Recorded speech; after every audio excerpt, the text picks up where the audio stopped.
probably tired of going on to the expert server and being killed within the first few minutes. Well, there are a number of reasons to consider. Here's 8 of them. If you have difficulty in controlling the aircraft on the ground or in the air, then you need to learn how to fly. Before you can use the aircraft operationally as a weapons platform, you have to know how it behaves when it's flying through the air.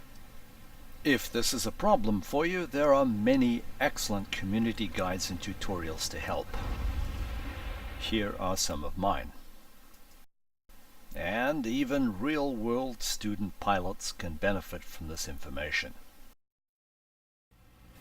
And number 2, your key binding or mapping is poor and you end up pressing the wrong buttons.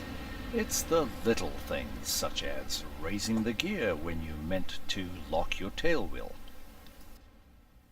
If you intend to press Ctrl R to record and press Ctrl E, which is next to it, you have a problem.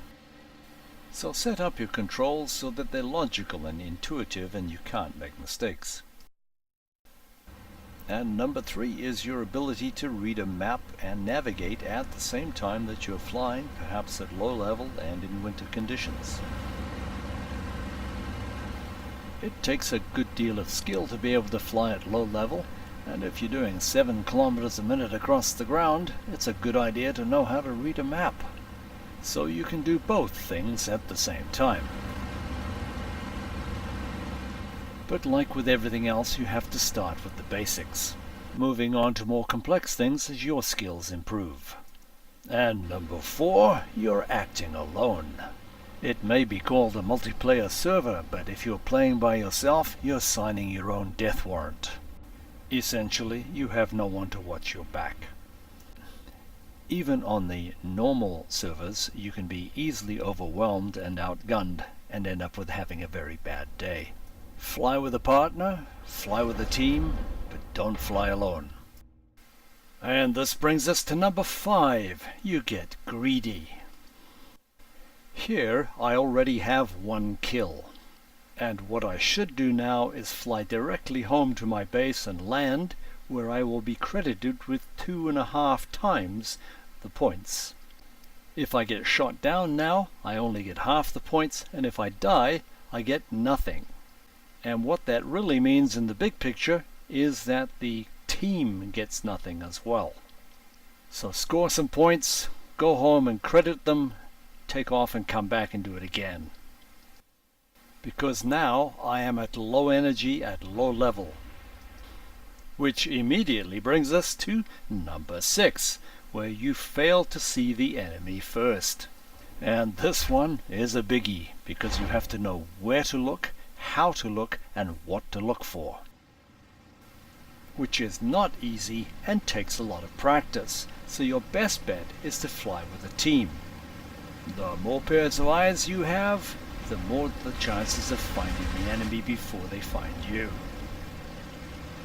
Every aircraft's agility and performance is based on its weight. And fuel is very heavy, and that brings us to number 7. You generally carry too much fuel. The BF-109 F4 burns about 6 liters per minute, so if you're going to do a 10-minute sortie, you only need 60 liters. And depending on what you would be doing in the target area, would depend on how much extra fuel you would take. And finally we get to number 8.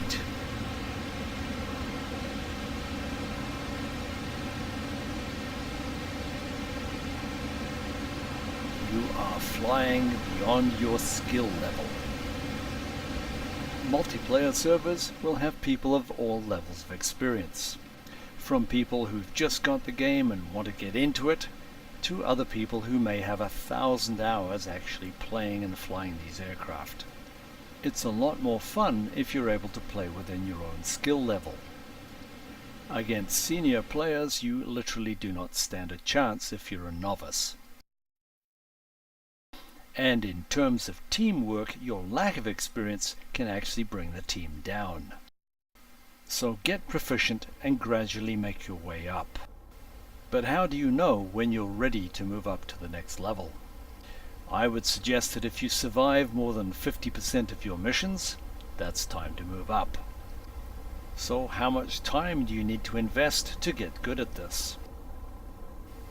The number 3 ranking pilot spent 175 hours in 1 month playing the game, while the number 2 ranking pilot spent only 58 hours. Skill, luck, experience, teamwork, and communications are paramount to your success. Thanks for watching, guys. We'll see you next time. Get out there and practice. As always, if you've enjoyed this video, found it helpful, please like it or subscribe. Or if there's another topic you'd like me to cover, please